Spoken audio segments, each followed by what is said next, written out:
मधुश्रावणी मुख्य रूप से बिहार के मिथिला क्षेत्र में प्रचलित त्योहार है। सुहागन स्त्रियां इस व्रत के प्रति गहरी आस्था रखती हैं। ऐसी मान्यता है कि इस व्रत पूजन से वैवाहिक जीवन में स्नेह और सुहाग बना रहता है। मधुश्रावणी व्रत को लेकर सबसे ज्यादा उत्साह और उमंग नव विवाहित कन्याओं में देखने को मिलता है। नव विवाहित कन्याएं श्रावण कृष्ण पंचमी के दिन से सावन शुक्ल तृतीय तक यानी 14 दिनों तक दिन में बस एक समय भोजन करती हैं। आमतौर पर कन्याएं इन दिनों में मायके में रहती हैं और साज श्रृंगार के साथ नियमित शाम में फूल चुनती हैं और डाला सजाती है। फिर इस डाले के फूल से अगले दिन विषहर यानी नागवंश की पूजा करती हैं। इस पूरे पर्व के दौरान 14 दिनों की अलग अलग कथाएं हैं, जिनमें मधुश्रावणी दिन की रोचक कथा राजा श्रीकर और उनकी बेटी की है। राजा श्रीकर के यहाँ कन्या का जन्म हुआ तो राजा ने पंडितों को बुलवाकर उसकी कुंडली देखी। पंडितों ने बताया कि कन्या की कुंडली में कुछ दोष है, जिससे इन्हें सौतन के तालाब में मिट्टी ढोना पड़ेगा। राजा इस बात से दुखी हुए और कुछ समय बीतने पर परलोक सुधार गए। इसके बाद राजा श्रीकर के पुत्र चंद्रकर राजा हुए। बहन के स्नेह के कारण वह नहीं चाहते थे कि बहन को सौतन के दबाव में रहना पड़े। चंद्रकर ने एक घने वन में सुरंग बनवा दिया, जिसमें एक दासी के साथ राजकुमारी के रहने की व्यवस्था करवा दी, ताकि किसी पुरुष से इनकी मुलाकात ना हो। लेकिन भाग्य को तो कुछ और ही मंजूर था। एक दिन सुवर्ण नाम के राजा उस वन में आए और शिकार खेलते हुए उस सुरंग के पास आ गए। राजा को प्यास भी खूब लगी थी, इसलिए वन में पानी की तलाश में थे। अचानक राजा की नजर चींटियों पर गई तो मुंह में चावल का दाना लिए कतार में चल रही थी। राजा ने चींटियों का पीछा करना शुरू किया तो एक सुरंग के अंदर पहुंच गए। यहाँ राजकुमारी से राजा स्वर्ण की मुलाकात हुई और दोनों ने विवाह कर लिया। कुछ समय तक दोनों सुरंग में ही साथ रहे।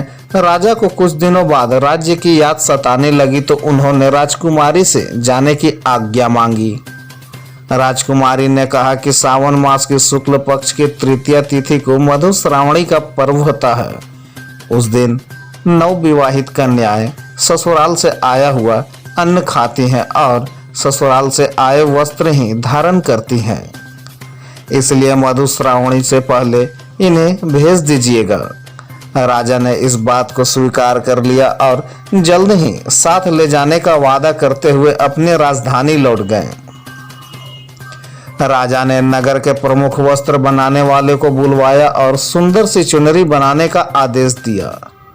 यह बात राजा की पहली पत्नी को पता चला तो उसने वस्त्र बनाने वाले को स्वर्ण का लालच देकर चुनरी पर छाती, लात, झोंटा, हाथ लिखने का आदेश दिया।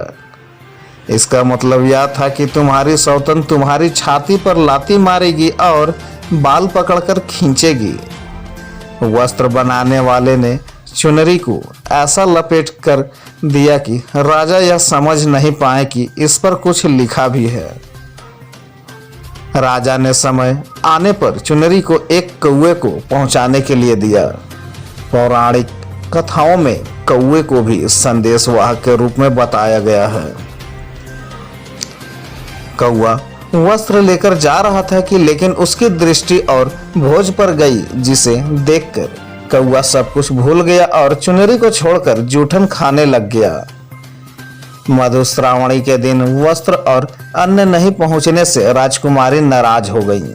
राजकुमारी ने सफेद फूल और सफेद ही चंदन लेकर माता पार्वती की पूजा की और देवी से विनती करते हुए बोली कि जिस दिन राजा से उनकी भेंट हो उनकी आवाज चली जाए।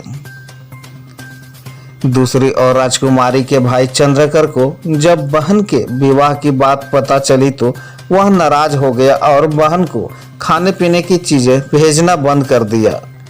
ऐसे में राजकुमारी और उनकी दासी को कई दिनों तक भूखा ही रहना पड़ा। इस बीच एक दिन पता चला कि पास में तालाब खोदने का काम चल रहा है, तो राजकुमारी अपनी दासी के साथ तालाब पर मिट्टी उठाने चली गई ताकि गुजरे के लिए धन मिल जाए। संयोग की बात है कि उस दिन राजा स्वर्ण भी वहां तालाब पर आए हुए थे, क्योंकि राजा की पहली पत्नी उस तालाब को खुदवा रही थी। राजा ने राजकुमारी को पहचान लिया और अपनी भूल के लिए क्षमा मांगी। राजा अपने साथ राजकुमारी को लेकर महल चले आए और राजकुमारी को रानी का स्थान दिलाया, लेकिन राजकुमारी अब बोल नहीं सकती थी। राजा को इसका कारण दासी से पता चला तो उन्होंने बताया कि उन्होंने तो चुनरी भेजी थी। राजा ने जब घटना की जांच करवाई तो सारी बातें सामने आ गई और तब पता चला कि यह सारी उलझन कौवे की वजह से हुई है। राजा ने चुनरी भी तलाश करवा ली जिस पर बड़ी रानी का भेजा संदेश लिखा था।